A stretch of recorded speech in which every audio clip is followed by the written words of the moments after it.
بسم الله الرحمن الرحيم. عن ابي هريره رضي الله تعالى عنه قال قال رسول الله صلى الله عليه وسلم كل عمل ابن آدم يضاعف الحسنة بعشر أمثالها إلى 700 ضعف.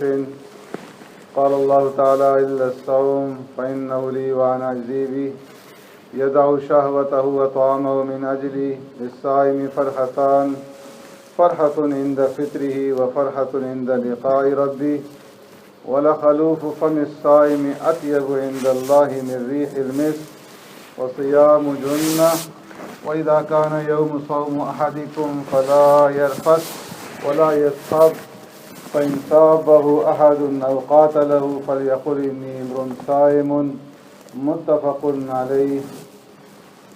اس حدیث مبارکہ کے کچھ اجزاء کا ذکر آپ حضرات کے سامنے سے پہلے ہو چکا ہے. رمضان المبارک کی جو برکات ہیں ان کا اس حدیث میں ذکر فرمایا گیا ہے.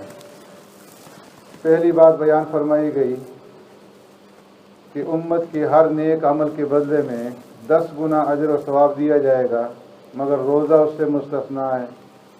کیوں مستثنیٰ ہے؟ اس کے اسباب کا بھی ذکر ہو چکا. پھر دوسری بات بیان فرمائی گئی کہ روزہ دار کے لیے 2 خوشیاں ہیں، ایک افطار کے وقت اور دوسری رب سے ملاقات کے وقت. اس کا بھی کل ذکر ہو چکا.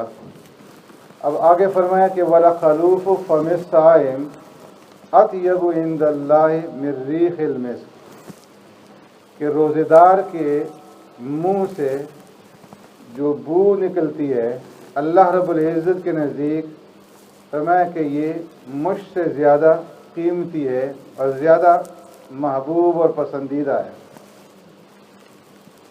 روزے دار جب روزہ رکھتا ہے تو فرمایا کہ اس کا معدہ جب خالی ہوتا ہے تو اس خالی معدے سے ایک مہک اٹھتی ہے، ایک خوشبو اٹھتی ہے، اور وہ خوشبو اللہ رب العزت کو محبوب اور پسندیدہ ہے. اور فرمایا کہ یہ جو خوشبو ہے اس کا تعلق معدے کے ساتھ ہے، منہ کے ساتھ نہیں. بعض لوگ یہ سمجھتے ہیں کہ روزے کے اندر مسواک کا استعمال نہیں کرنا چاہیے کہ وہ خوشبو زائل ہو جائے گی. فرمایا کہ ایسی بات نہیں ہے. مسواک کرنے سے جو خوشبو زائل ہوتی ہے وہ منہ کے اندر سے جو بو اٹھتی ہے وہ زائل ہوتی ہے. جو معدے سے مہک اٹھتی ہے مسواک کرنے سے وہ زائل نہیں ہوتی. تو اس لیے فرمایا کہ رمضان مبارک کے مہینے کے اندر ظہر میں یا عصر میں مسواک کرنا یہ جائز ہے اور مسواک کرنی چاہیے. اور فرمایا کہ وَإِذَا كَانَ يَوْمُ صَوْمِ أَحَدِكُمْ فَلَا يَرْفَثْ وَلَا يَسْخَبْ وَالصِّيَامُ جُنَّةٌ. اور فرمایا کہ روزہ ڈھال ہے، روزہ ڈھال ہے. جس طرح ڈھال کے ذریعے سے انسان اپنے دشمن کے وار کو روکتا ہے، اسی طریقے سے فرمایا کہ روزے کے ذریعے سے شیطان کا وار اور نفس کا وار جو ہے یہ رکتا ہے، اور روزے کے ذریعے سے انسان نفس و شیطان کے شر سے محفوظ رہتا ہے. اسی طریقے سے روزے کی وجہ سے فرمایا کہ اللہ اس انسان کو جہنم کے عذاب سے جو ہے وہ بچائیں گے. اور فرمایا اسی طرح روزہ جو ہے یہ ڈھال ہے انسان کی باطنی بیماریوں کے ساتھ ساتھ جو ظاہری بیماری ہیں، جسمانی بیماری ہیں، ان بیماریوں کے لیے بھی یہ ڈھال ہے. جس طرح باطنی بیماریاں گناہوں سے انسان جو ہے روزے کی وجہ سے بچتا ہے، اسی طریقے سے جو جسمانی بیماریاں ہیں کم کھانے کی وجہ سے فرمایا کہ بہت ساری بیماریوں سے یہ انسان محفوظ رہتا ہے. تو ظاہری اور باطنی دونوں طرح کی بیماریوں کے لیے فرمایا کہ یہ روزہ ڈھال ہے.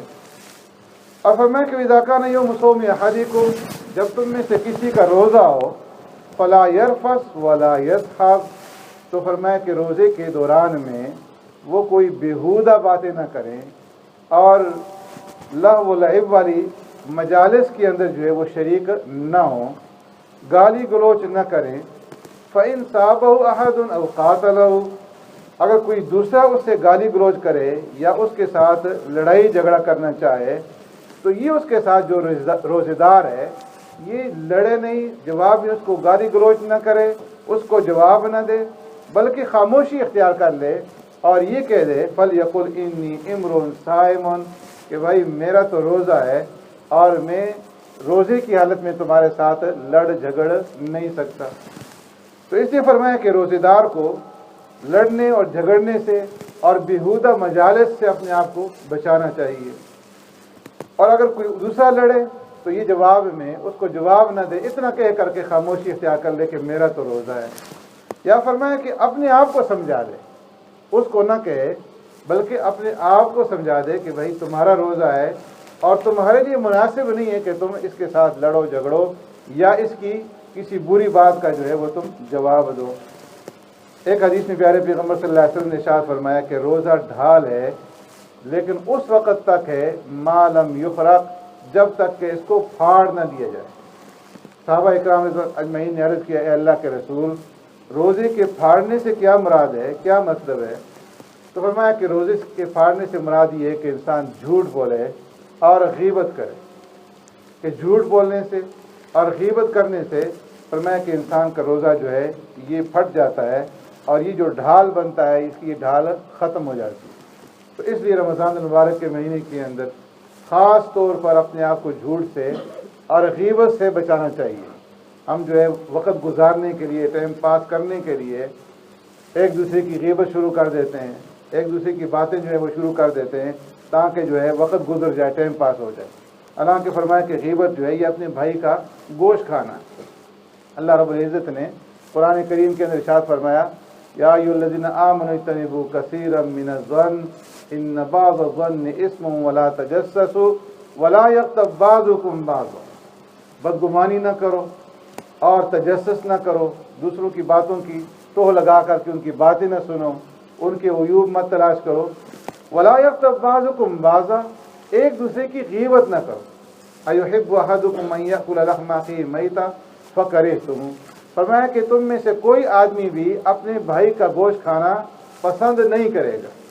تو غیبت کرنا یہ اپنے بھائی اور اپنی بہن کا گوشت کھانا ہے۔